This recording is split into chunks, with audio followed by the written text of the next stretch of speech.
दोस्तों, राजनीति में कब क्या हो जाए इसका अंदाजा लगाना वाकई मुश्किल होता है। जिन पार्टियों को हम एक दूसरे का कट्टर विरोधी मानते हैं, कई बार वही सत्ता की राजनीति में एक साथ खड़ी नजर आती हैं। महाराष्ट्र की राजनीति में भी कुछ ऐसे ही चौंकाने वाला मामला सामने आया है जिसने हर किसी को हैरान कर दिया है। जी हां, हम बात कर रहे हैं महाराष्ट्र के अमरावती महानगर पालिका मेयर चुनाव की, जहां भारतीय जनता पार्टी ने एआईएमआईएम के समर्थन से जीत हासिल की है। यह खबर इसलिए भी ज्यादा चौंकाने वाली है क्योंकि आमतौर पर एआईएमआईएम और बीजेपी को राजनीतिक रूप से एक दूसरे का दूर विरोधी माना जाता है। अब जरा पीछे चले तो कुछ ही दिन पहले मुंबई के मुमरा से एआईएमआईएम की पार्षद सहर शेख के विवादित बयानों को लेकर बीजेपी खुलकर एआईएमआईएम का विरोध कर रही थी।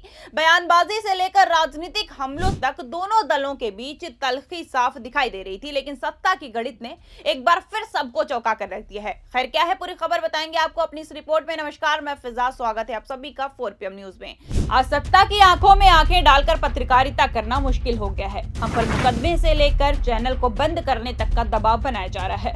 मुश्किल दौर है, लेकिन हम हार नहीं मानेंगे। इसलिए 4PM को ज्यादा से ज्यादा ज्वाइन करें और स्वतंत्र पत्रकारिता को जिंदा रखने के लिए जितना हो सके हमारा आर्थिक सहयोग करें। उम्मीद है कि आपके सपोर्ट से ये जंग भी हम जीत जाएंगे। दरअसल आपको बता दें कि 6 फरवरी को अमरावती महानगर पालिका में मेयर पद के लिए चुनाव हुआ। इस चुनाव के दौरान ऐसा राजनीतिक घटनाक्रम सामने आया जिसकी शायद किसी ने कल्पना भी नहीं की थी। एआईएमआईएम की कॉर्पोरेटर मीरा कांबले ने ऐन मौके पर बीजेपी उम्मीदवार श्रीचंद तेजवानी के पक्ष में मतदान कर दिया।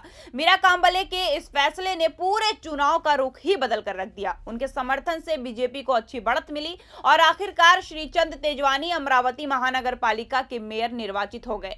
सोचने वाली बात यह है कि एआईएमआईएम जैसी पार्टी जो अक्सर बीजेपी के खिलाफ मुकरती रहती है, उसका इस तरह समर्थन करना राजनीतिक गलियारों में चर्चा का बड़ा विषय बन गया है। इस अप्रत्याशित समर्थन ने न सिर्फ स्थानीय राजनीति बल्कि पूरे महाराष्ट्र की राजनीति में हलचल मचाकर रखी है। राजनीतिक जानकारों का मानना है कि यह घटनाक्रम साफ तौर पर दिखाता है कि स्थानीय सत्ता की राजनीति में विचारधाराओं से ज्यादा अहम अनगणित और रणनीति हो जाती है। सवाल यह भी उठ रहा है कि क्या ये समर्थन सिर्फ स्थानीय समीकरणों तक सीमित है या आने वाले समय में इसके और भी बड़े राजनीतिक मायने सामने आएंगे।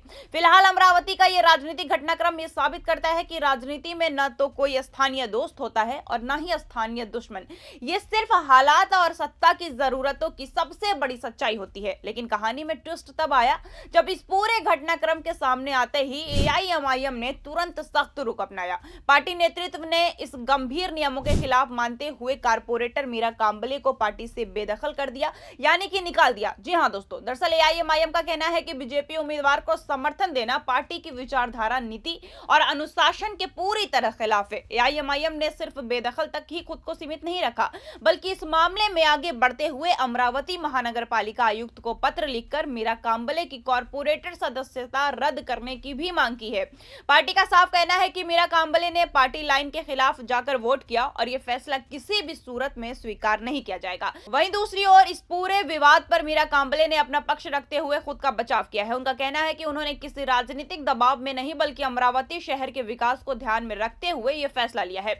मीरा कांबले के मुताबिक बीजेपी उम्मीदवार श्रीचंद तेजवानी को वोट देना उनके लिए विकास के एजेंडे को प्राथमिकता देने जैसा था। मीरा कांबले ने यह भी कहा कि अमरावती के नागरिकों को बेहतर सुविधाएं, बुनियादी ढांचे का विकास और प्रशासनिक स्थिरता की जरूरत है और इसी सोच के तहत उन्होंने ये कदम उठाया है। उनके अनुसार राजनीति से ऊपर उठकर शहर के हित में फैसला लेना जरूरी था।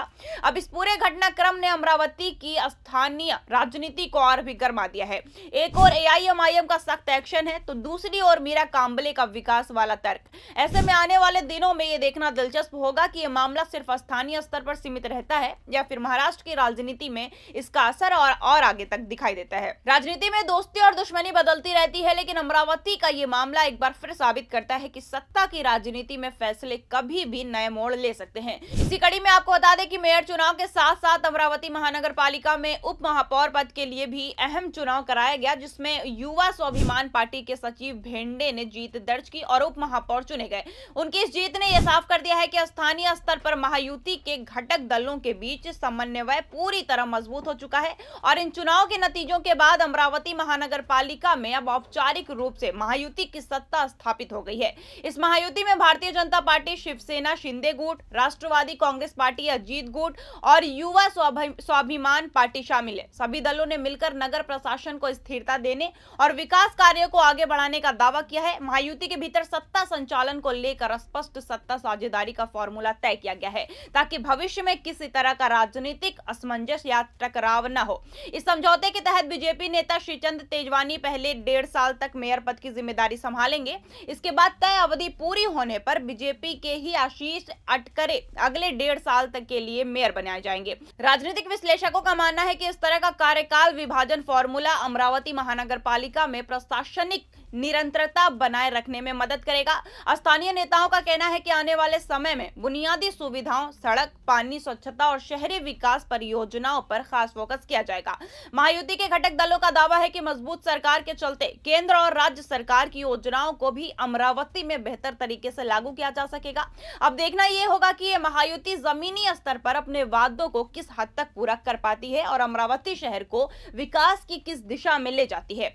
लेकिन दोस्तों, इस पूरे घटनाक्रम के बाद अब राजनीतिक गलियारों में एक नई बहस ने जोर पकड़ लिया है। कई बड़े बड़े नेताओं और राजनीतिक विश्लेषकों का मानना है कि मीरा कांबले का अचानक बीजेपी का समर्थन करना सिर्फ एक स्थानीय फैसला नहीं बल्कि इसके पीछे गहरी राजनीतिक रणनीति छिपी हो सकती है। विश्लेषकों का कहना है कि यह घटनाक्रम इस ओर इशारा करता है कि अब राजनीति में उम्मीदवार अपनी सुविधा और धार्मिक या सामाजिक फायदे को ध्यान में रखकर पार्टी का चयन करने लगे हैं। खासतौर पर इसलिए भी यह मामला ज्यादा चर्चा में है क्योंकि कुछ ही दिन पहले मुंबई के मुंब्रा से एआईएमआईएम की पार्षद के विवादित बयान के बाद बीजेपी ने काफी आक्रामक रुख अपनाया था। उस वक्त बीजेपी नेताओं ने खुले मंचों से ये आरोप लगाए थे कि एआईएमआईएम महाराष्ट्र में मुस्लिमवाद को बढ़ावा देना चाहती है और इससे हिंदू समाज को खतरा पैदा हो सकता है।